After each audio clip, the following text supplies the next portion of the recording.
Hello, my name is Mark Laslett. This recording was acquired in October 2025 on the occasion of the publication of my 2-volume textbook, The Science and Art of Musculoskeletal Diagnosis. Much of that text uses case studies that involve the lumbar spine, and there are several cases where the pain provocation test for sacroiliac joint pain are important and relevant. I wanted to make sure that the method of applying these tests was available in the public domain, and this recording now is intended to bring to your attention video that was acquired in 2020 using Amos Johnson as the model and Philip Blanchard as the videographer. Most of these tests are pain provocation tests where you apply mechanical force to the pelvis in order to see if it's possible to elicit the pain of which the patient complains.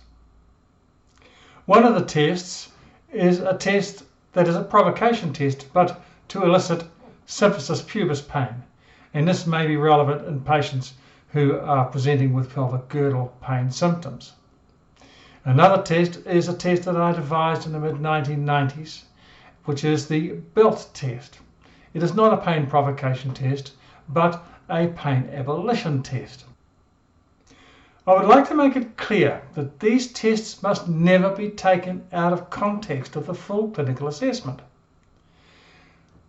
The method by which you include these tests within your clinical assessment is fully described in the textbook and also in my online courses with the Physio Academy. I hope that you find these instructive, and I look forward to you purchasing my book in the near future. Thank you. The distraction test. It matters where you put your hands and how you have your hands. If you come in close, you can see that the pressure I'm going to be applying to the anterior superior iliac spine is here, not here or here. It's in the center of my palm and it goes there. And I make sure that I grasp the anterior superior iliac spine and I grasp it on both sides, and I get over the top and I apply pressure. First a little pressure and build up. If you get a pain response with a little pressure, then you stop, you don't press harder. If you don't get pain with a little pressure, then you try bigger pressures. And to make sure the pain test is not positive, you'll give a little thrust at the end to be sure you have fully tested distraction. This is distraction. The thigh thrust test.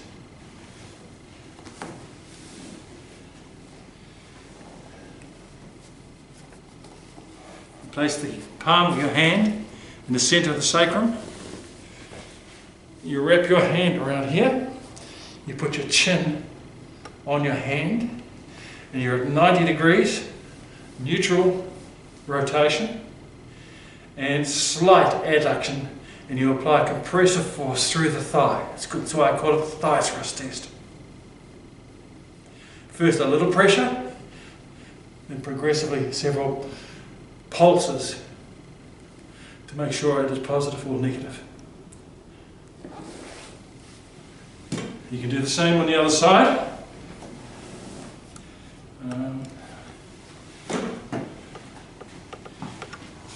This way. Yep. Cup. Here. So flexion to 90, slight adduction, and a pulse.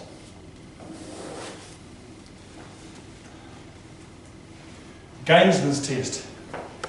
Come to the edge, please. Bend this knee onto your chest. Grab hold, pull down there. Put this over the side. And you apply your grasp your ankle. Put your forearm on this hand. And you'll push down until the other leg comes off the bed. Then you'll apply pressure here and here equally.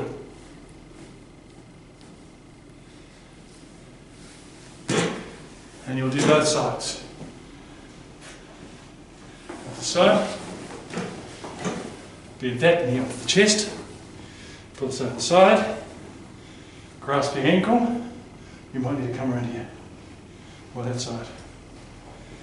Here. And you'll push down until there is a space. And then you apply equal pressure here and here simultaneously. It is normal to get a strain discomfort through the pelvis and in the hips with this. It is normal.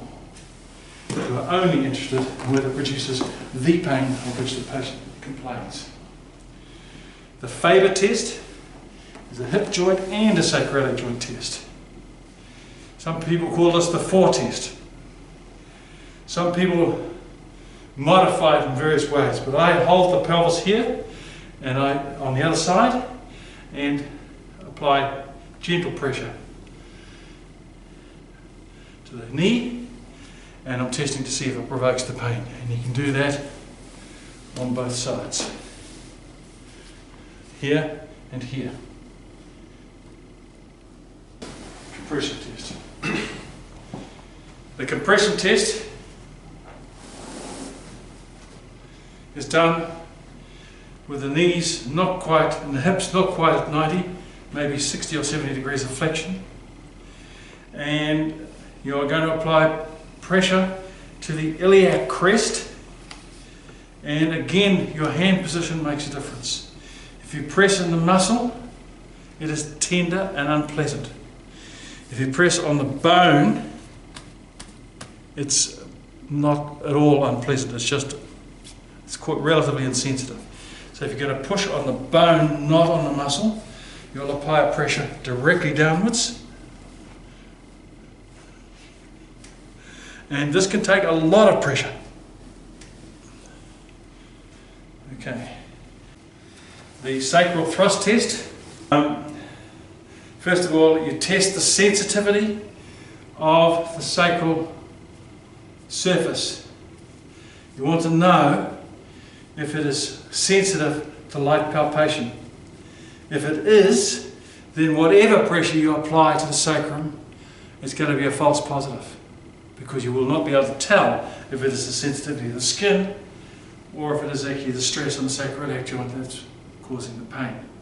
Most people are relatively insensitive on top of their sacrum. Then you'll apply the fleshy part of your hand, and if it's not very fleshy, you can put foam rubber on here. And you apply the pressure right in the centre, and then you apply a pressure directly anteriorly this way. And you apply a little thrust to see if it provokes the pain. Now, it is very common. About 30% of all people with back pain will have a positive sacroiliac or sacral thrust test. You need to compare the pain felt with the sacral thrust test with the same pressure to L5, L4, L3, L2, L1. And so you will use this part of your hand again as a bar, like a bar across the spinous process. Do not use your thumb or the piezophone. That point pressure is often painful and you'll get false positives. You want a comfortable pressure. So right across the centre. And then you're going to apply a pressure to L5. So you find the top of the sacrum. So it's just above that. And then you're going to apply a pressure that is parallel to the joint surfaces, the anterior bodies, vertebral bodies, joint planes. So in the case of L5, that is the plane. L4 is vertical. L3 is vertical. L2 is slightly this way, and L1 is slightly that way. So you're going to accommodate for the lordosis of this particular patient in your pressures. You apply pressure here, and you're pushing down like this. And you see if that provokes the pain. L4, straight down now. L3, straight down. L2, slightly upwards. And L1, slightly upwards. And you are going to ask the patient to compare between the sacral thrust and the pressures on L5, 4, 3, 2, 1. If the sacral thrust is dominant over the lumbar spine, it's a positive sacral thrust test. If the L5, 4, 3, 2, 1 is dominant over the sacrum, then the sacral thrust test is either equivocal or negative. Okay. You can test for sensitivity also in the lumbar spine. You'll test with light pressure first. Sometimes you'll get allodynia in the midline, which you would have tested in standing already. And then firm pressure.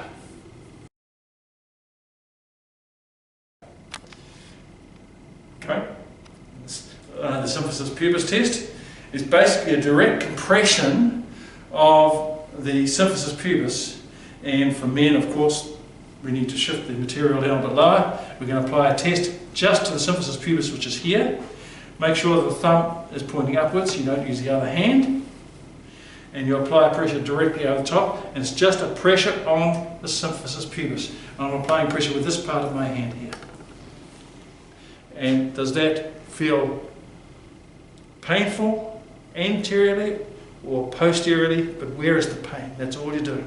Just a little bounce. Oops, that hand in the wrong place. Sorry. Okay, that's it. Belt test. The belt test is not a pain provocation test, it is a pain abolition test. And so you must have an index test to begin with before you apply the belt.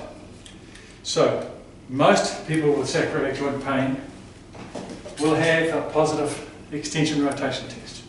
Come closer to me. Or they'll have pain on the... I haven't done the belt test yet. Sorry. I'll cut that bit out. Doesn't matter. So you need to find something that hurts that is not flexion. Alright, and there's a reason for that. Place your hands on your back and bend backwards. Go back. If that produces the pain, that's enough. You might need to add rotation to produce the pain. But you have to have a test that you can reproduce after the application of the belt. Once you have that, you tell the patient to remember how much that hurts and where it hurts. And you lie the patient down on their back. And this is a seat belt, which is inelastic. Bend both knees. There. Put your bum, your backside up and down. Put your legs down, please. This is applied. There's the anterior superior iliac spines. So the belt is just below that. When you put this on, the belt buckle is slightly away from you. Don't forget, oh, I'll cut this out, don't forget the pubic stress test. Okay, I just suddenly realised it. Okay, so the belt is slightly away from you because when you pull this tight, it moves to the middle. Okay, so you make sure that you put counter force here, apply tension, and then it is a strong pressure. So that this is very firm. Then you'll have the patient stand up and repeat the index test. Put your hands on your back and bend backwards. Rotate right and left, whatever it happens to be, whatever the test is. To see if that feels different with the sign. You don't say, is that better? You say, is it different? If it is better, you make a note of that, and then you remove the belt. Tell the patient to walk around, just to get things moving again. You come back and ask them to repeat the index test. Rotate right and left, and is it better with the belt on or off? And then the patient tells you that. If the patient says it's no different, that's the end of the test, it's a negative test. If the patient says it's better with the belt on, then you must repeat the whole process again. So now bend backwards. Where does that produce your pain and how much? And then you lie down on the bed again. So the sequence is extremely important. And you repeat the whole thing. Bend your knees, put your arm up, and down, go down. Put your legs down. Make sure that the belt is just below the anterior superior iliac spines, which are here. So make sure that's in the same place as you had it before, or near enough. But it's above the hip and below the anterior superior iliac spine. Make sure the belt buckle is slightly away from you, that side of the midline, and as you draw it tight, it moves to the middle. And then you apply the strong pressure again. You apply a counter pressure here, like this, very tight. And make sure it's tight. Now stand up. And you repeat the index test. Right, yes. And if the patient says that feels better, then you remove the belt once more, walk around, come back and repeat the index test. And then you tell the patient, ask the patient, is it better with the belt on or off? If it's clearly better with it on, it's a positive test. Stop. Remember that these tests need practice. Practice makes perfect. Practice them on your colleagues and maybe your friends before you start using them with patients. Preferably get instruction from a clinician who actively uses the pain provocation tests in the clinic with patients, rather than just from some academic who has read them from a book. They require subtlety, and the amount of pressure required with each patient varies, and you'll learn that sensitivity only with time and practice and some instruction. You can get specific instruction online with my courses provided by the Physio Academy, and you can use the QR code here to access that URL and have a look at the courses that are on offer. In addition, you can get further information through my website, and this QR code is useful for accessing that website.